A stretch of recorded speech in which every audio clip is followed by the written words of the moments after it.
Welcome to UGC NET and GATE Computer Science student.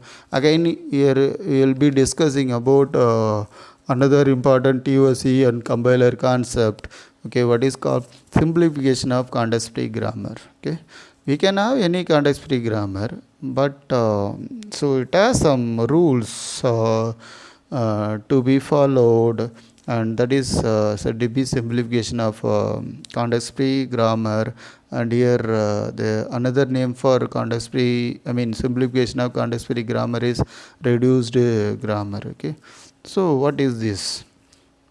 If any grammar which supposed to say that it is simplified grammar, in such a grammar we should not have any useless symbol, like that we should not have any unit production, and we should not have any epsilon production. Okay, so I will be discussing with example for each concept. For example, what is called useless symbol. If I take any grammar, for example, s tends to 0s, 1s, or s tends to capital X, s tends to 1, or s tends to 0. Here how many production rule there? 1, 2, 3, 4, 5, all are with the starting symbol as left hand side non-terminal. So here I try to generate a string. I used start symbol 0s, I used handle 0s. Again for this yes I used 1s, used handle, and again for this yes 0s, like that I am doing. Finally for this yes I used 1 as a production rule, then 0 1 0 1 0 1 there, 0 1 0 1 there.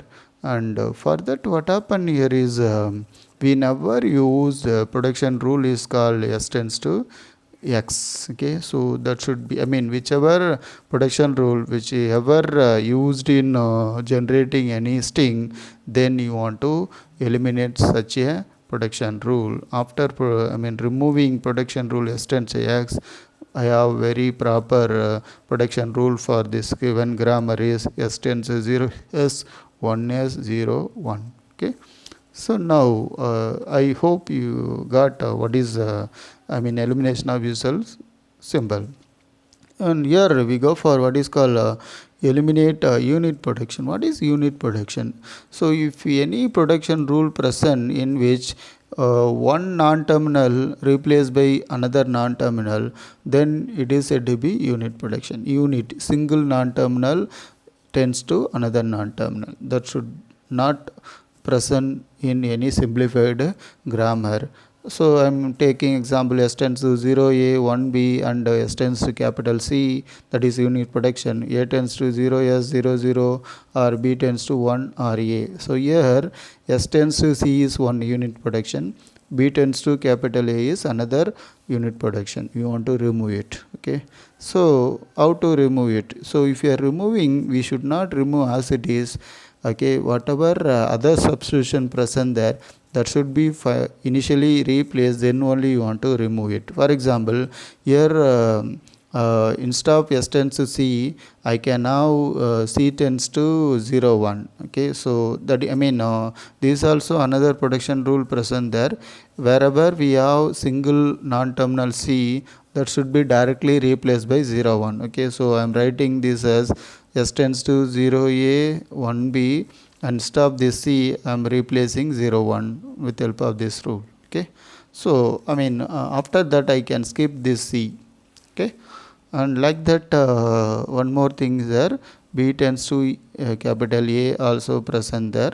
And further what you want to do here is wherever for P production we have A, directly we can substitute this A productions here. Okay, so now what happened, b tends to b tends to 1, or for this A I can replace by 0s or 0 0. Okay, so I wrote here, and that's it. Okay, so now we have after eliminating C as well as A unit production, I have like this. Okay, so now why I included this A production here is because this this production s tends to 0a as A, so for that I am keeping this one. Okay, so this is the right answer. And then if you are coming for elimination of unit protection, sorry, epsilon protection, so here s tends to 0s 1s epsilon. Okay, so now you want to replace epsilon. Okay, so you suppose we have s tends to epsilon, so wherever in other protection rule, if you have yes, that should be directly replaced with this epsilon. Okay, so now writing s tends to 0s 1s as it is. Instead of this epsilon s tends to epsilon, here what happens if you are substituting epsilon as s, then you will be getting 0. Here you substituting epsilon as yes, you will be getting 1 as answer. So I am writing like this. This is removed epsilon final protection rules. Okay, I hope you understand all the concepts of simplification of context free grammar. Thank you for watching.